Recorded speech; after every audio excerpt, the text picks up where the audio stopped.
Did you know that Airbnb is up more than 50% so far this year, and there is a secret benefit that might allow the company to continue growing in the future? Let's go ahead and break it down. Now, Airbnb has been in the news for a lot of different reasons, mostly because of some of the bans that have been passed in New York and other cities across the world, and trust me, we will get to that. But let's talk about the positives for Airbnb. Again, up 55% to be exact at the time that we're doing this video, and their free cash flow has been strong. So let me give you a quick rundown of it. Starting in 2019, they brought in $97 million in free cash flow.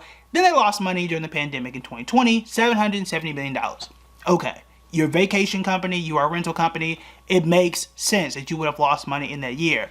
But if you were to guess how much they were to make on the bounce back in 2021, $2.3 billion, and then in 2022, $3.4 billion. The company is on the right path from a momentum perspective, how fast the stock is moving up, and from a cash flow perspective, how well the company is retaining the money in their hand after all the bills are paid.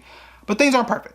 Okay, we know that things are not perfect. In New York, the listings for Airbnb after they passed that law has dropped 77%. And the way that the law works, from what I read and researched, is basically you gotta live at that Airbnb. And last I checked, you can only live in so many Airbnbs at one time if you own that property. And for me, I don't want to go to a hotel or Airbnb or Vrbo or wherever else if the person is there. Leave me alone, okay? I want my own space. And in New York, that is the primary issue. Now, my question would be, how big of an impact is that going to be for the company? Now, New York City alone makes Airbnb a little less than $100 million. When you're making $3 billion, $100 million really isn't that big a deal, except that ain't the only city.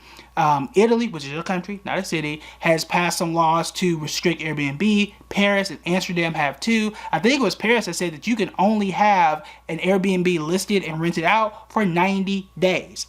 That's it. Not 90 days at a time, 90 days the entire year and no more. And that is really restrictive if you are Airbnb or if you're somebody who's listing a property on Airbnb. So that would be my major concern, and we're really not going to get an answer until November. November 7th, to be exact, is when they're going to announce, or when they're expected rather, to announce their earnings call. And that's the first thing I'm going to be listening for, is how bad has it hurt the company? Has it hurt the company at all?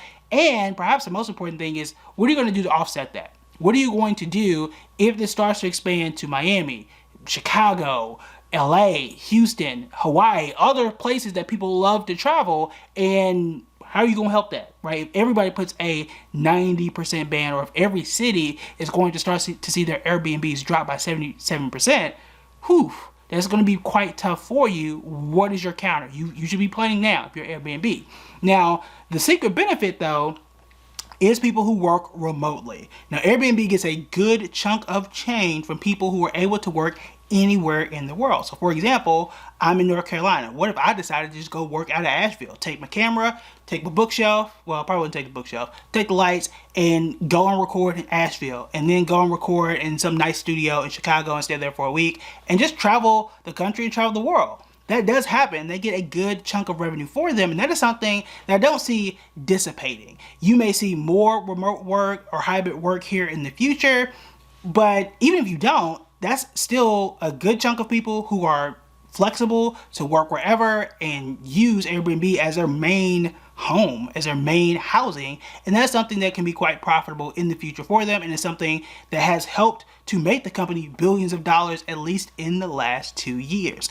But for me, should you buy it right now? Should you just really pour into the company right now? It is appropriately priced around $123 to $125 a share. I like it there, but I would have to wait. I would have to wait. As someone who's more of a defensive investor, a little bit more cautious, I need to wait and see how big of an impact it is. And I want to know how many other cities are going to take notes after New York, and see how big of an impact that's going to be. The other part of this is it could be a tourism impact as well. Some cities say, look, I don't want to reduce the Airbnb storage or inventory because then people are not going to come here as much. That's a possibility. But also you got people in the city that say, I can't afford an apartment because y'all renting out all these places that are not full 100% of the time. So it can go either way for a company like Airbnb and some of the cities that Airbnb occupies. But if you don't buy Airbnb, one suggestion is you can look at Expedia, you can look at Booking. I've talked about Booking Insider members only. We all know that stock is doing well, just throwing it out there. And there are also some other companies in other sectors that you might want to take a look at too. If you're looking to pull together a list and build your own portfolio and decide what stocks may make the most sense for you, check out this video right here.